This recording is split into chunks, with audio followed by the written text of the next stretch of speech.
안녕하세요. 사주로 나를 공부하는 사심 공부입니다. 안녕하세요. 오늘은 4세대 아이돌인 뉴진스의 혜인님의 생년월일을 참고해서 성격 분석을 하겠습니다. 혜인님의 생년월일은 나무위키 등재 기준으로 가져왔고요. 2008년 4월 21일에 태어나신 분들 모두 함께 본다고 생각하시면 될 것 같아요. 오른쪽부터 보시면 무자년, 병진월, 신묘일 이렇게 3개의 기둥이 나왔습니다. 첫 번째로 일간 신금부터 보겠습니다. 일단 신금의 키워드는 단단함과 단체입니다. 금들의 특징은 자아가 아주 단단하다는 특징이 있습니다. 이 단단함에는 여러 가지 의미가 있을 수 있는데요. 내 뜻을 바꿀 생각이 없다. 흔들리지 않겠다. 그리고 주변 흐름을 따라가지 않겠다 정도가 될 것 같아요. 특별히 중첩이 되지 않는다면 저는 이것을 고집과 구분하고 싶어 하는 편입니다. 경금과 다른 점을 조금 보면요. 경금은 개인적이고 신금은 단체적이라는 특징이 있어요. 항상 음일간들은 사회 속에 있는 자신을 인지하고 그 안에서 어떻게 생존할 것인가에 대해서 집중하고 있잖아요. 그래서 신금의 본능은 생존하려면 단체를 이루는 것이 유리해 라고 하는 것 같아요.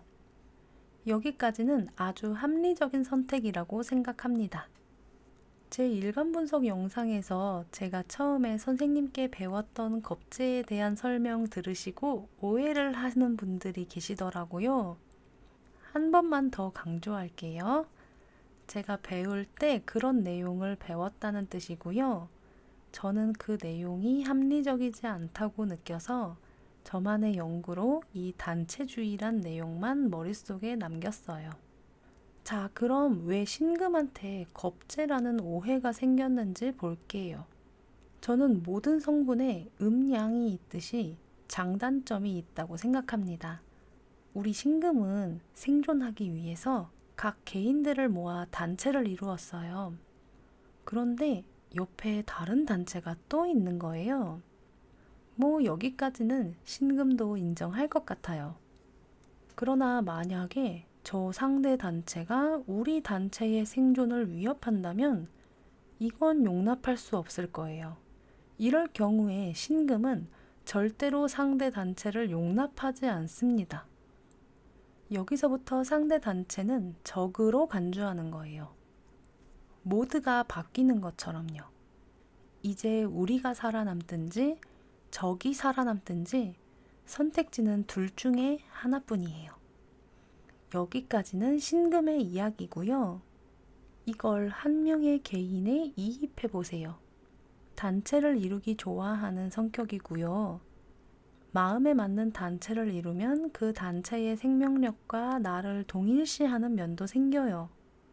그래서 저는 저 순간을 단체보다는 우리라는 단어로 말하는 것이 조금 더 좋은 것 같아요. 여기까지는 별 문제가 없는데 저 신금의 눈 밖에 나는 것부터가 문제거든요. 모든 신금이 이렇다고 말할 수는 없어요. 이쪽으로 조금 더 발달되는 경우가 있는 거라고 봅니다. 어쨌든 신금한테 적으로 인지되는 순간부터 전쟁이 시작되는 거예요. 그래서 신금에 대한 저의 생각 중 하나가 절대 신금 눈 밖에 나지 마라입니다. 아까도 말했듯이 신금은 단단해서 신금의 생각을 바꾸는 건 정말 많이 어렵거든요. 그리고 마지막으로 한 번 더 강조할게요. 이건 모든 신금이 이렇다는 말이 아닙니다. 두 번째는 월간 병화 정관합을 볼게요. 정관합은 그냥 정관과 달라요. 정관에 초집중을 하고 있는 상태입니다.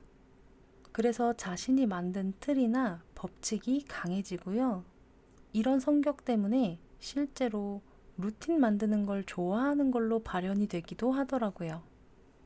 자, 근데 이 정관합을 수행하는 게 병화라서 10배 이벤트가 벌어져요. 다른 정관합에 비해서 조금 더 강해지는 느낌입니다. 그리고 관은 나를 통제하는 성분이기 때문에 안 그래도 피곤한데 이걸 10배로 시달려야 하니까 조금 더 힘들겠어요. 병화가 가지고 있는 그 자체의 성격은 발산하는 거라고 생각하는데요. 의외로 정관이기는 하지만 병화 자체의 특징 때문에 연예인이랑도 잘 어울리는 것 같아요. 지난번에 알쓰린잡 영상에서도 봤듯이 RM님도 이런 구조를 가지고 있었잖아요. 저 병화라는 아이는 그 존재감을 감출 수가 없어서 타고난 능력과 선이랑 합해지면 진짜 존경받는 사람이 되는 느낌이 강하게 옵니다. 또 병화가 진토 위에 올라가 있어서 더 스마트해 보이기도 하고요. 생으로 이어지는 힘이 강해서 병화가 그 영향력을 끼치고 싶어 하는 능동적인 의지도 있어 보여요. 그리고 그 의지가 향하는 곳이 신금에게는 정인이다 보니까 자애로운 마음에 영향을 줄 수 있어 보이고요. 영감이 뛰어나게 태어났다면 예술 쪽에서도 능력을 펼칠 수 있을 것 같아요. 혜인님은 연예인이니까 벌써부터 그 포텐이 터져 나온 것 같습니다. 그리고 이후의 활동도 기대되는 부분이에요. 세 번째는 일지 묘목 편재입니다. 편재는 통제하고 관리하려고 하는 욕구가 강한 성격이에요. 그런데 제가 처음 사주 심리를 배웠을 때 자체 성분의 성격이 나올지 아니면 십성인 편재의 성격이 나올지 그것도 아니면 을목과 편재가 섞여서 나올지가 궁금했었거든요. 그래서 제가 관찰해 봤을 때에는 개인차에 따라서 저 세 가지가 다 존재하더라고요. 을목의 성격이 먼저 나오는 경우에는 세밀함이나 숫자의 강한 모습이라든지 또는 절약하는 모습이 눈에 띄는 경우가 있고요. 편재의 성격이 먼저 나온다면 통제하고 관리하는 쪽이 눈에 띄게 보일 수도 있고요. 이걸 모두 합쳐서 세밀하게 통제하는 모습을 보이는 경우도 있습니다. 그래서 나를 공부할 때에는 내가 어떤 성분을 선호하는지를 알아보는 것도 재미있는 부분이에요. 그리고 일지 편재에 대해서 조금 더 알아볼게요.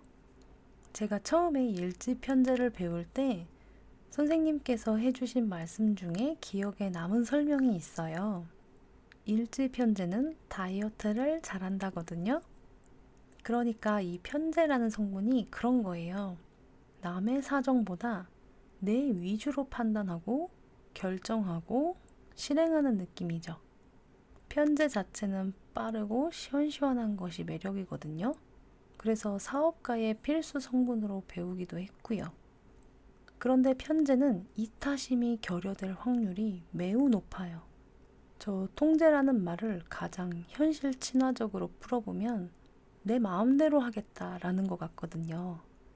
이것이 가장 단순하면서도 쉽게 관찰할 수 있는 편재의 단점이에요. 그래서 이 사주처럼 편재나 정재 옆에는 편관이나 정관이 있어주는 게 좋다고 생각합니다. 저는 경험이 쌓여서 배우는 점도 많다고 생각하거든요. 아마 일간은 정관이나 편관을 먼저 사용하고 싶지는 않을 거예요. 그러나 편재를 먼저 사용하더라도 편재가 관으로 이어지면 저 편재의 방향성이 관으로 이어진다고 느껴지거든요. 그러니까 편재의 비전을 관이 제시해 줄 수 있을 것 같아요.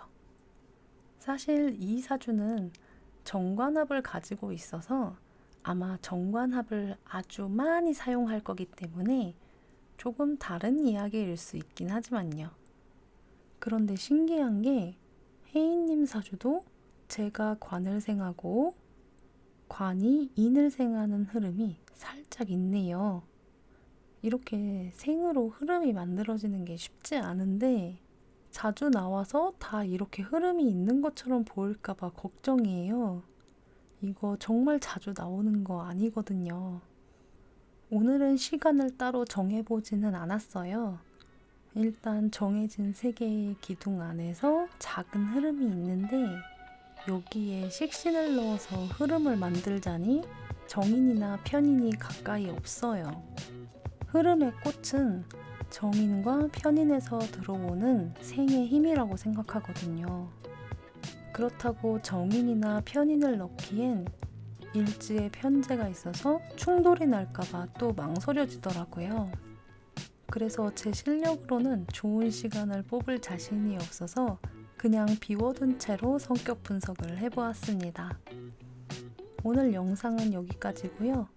제 개인 연구 내용을 사용하실 경우에는 반드시 출처 남겨주세요. 그리고 질문이 있으실 경우에는 댓글로 남겨주세요.